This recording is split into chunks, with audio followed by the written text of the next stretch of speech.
So do not be afraid, the angel said to the shepherds. It's not very easy advice to follow. Neurobiologists tell us we have a lot more neurons which are out there scouting for things to be concerned about, things to be afraid of, than we have neurons out there looking for things to fill us with joy and love. We have both. There's just lots more of the watch out kind.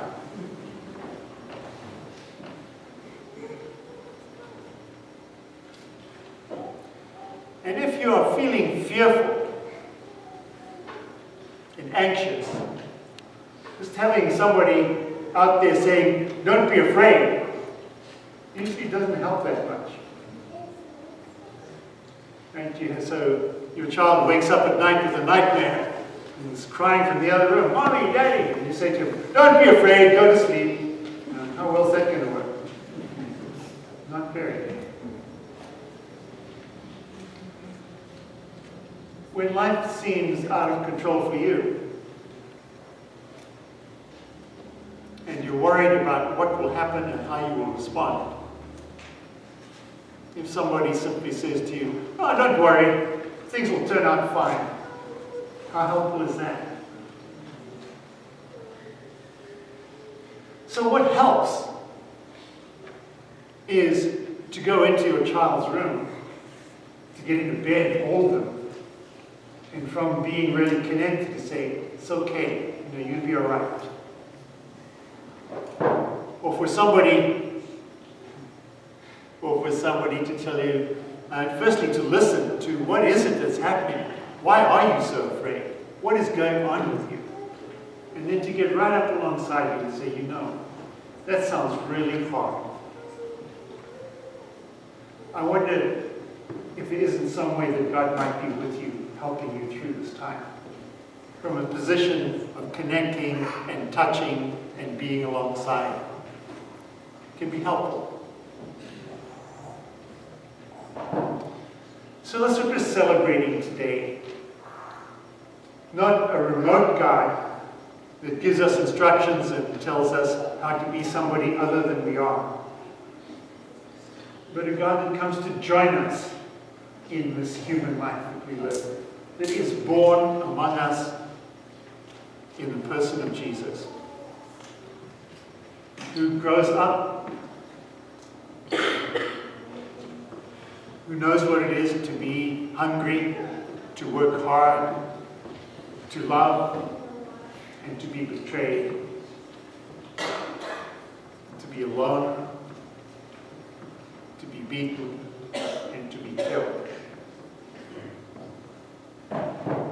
God is a part of our human existence. He's not separate from it.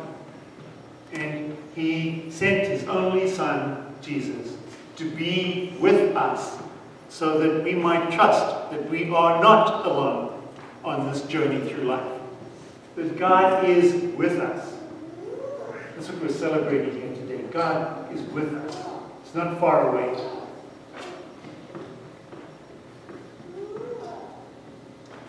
Now, how do we know this? How do I know this?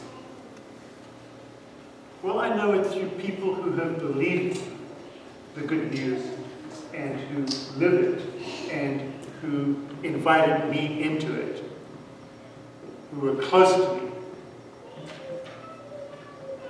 and showed in their life that love was real to them and that there was no need to be afraid of others who told us we should be afraid of different races or creeds or genders.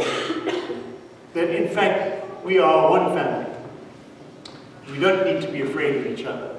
We can actually love each other. We have a choice, really. We can live our life fearful, or we can live our life loving. And it's not so easy to move from fear to love. In fact, we can't do it on our own. That's why God sent Jesus, and Jesus called His friends and empowered his disciples to be church.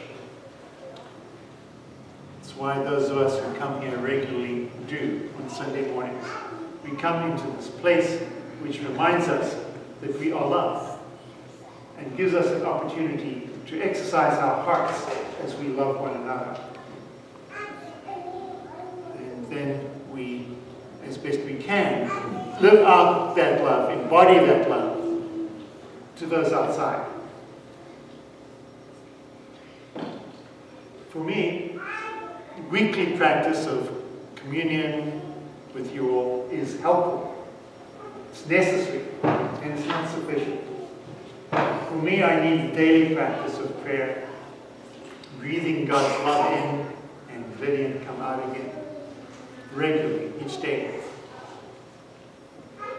And I need a monthly practice of meeting with a spiritual companion to review, where's God been close to me in my life, and where have I been far away? How's that going?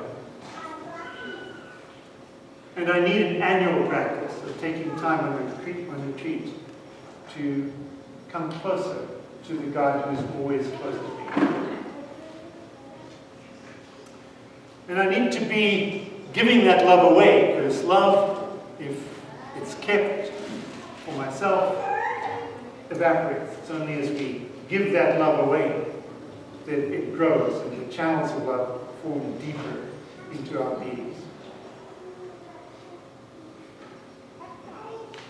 So, this evening, I'm glad you're here to remind you that love is possible and desirable as what you were made for. And that you do not need to be stuck in fear or anger or grief. That you can use those as opportunities to come closer and closer to the God who made you and to the God who loves you.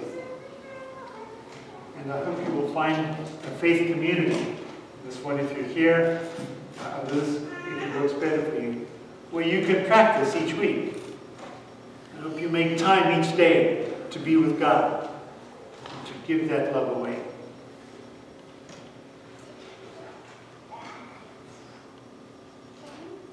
Do not be afraid. Let us together live in love, that we and others may know that God has created us by love and for love, and let us rejoice this evening.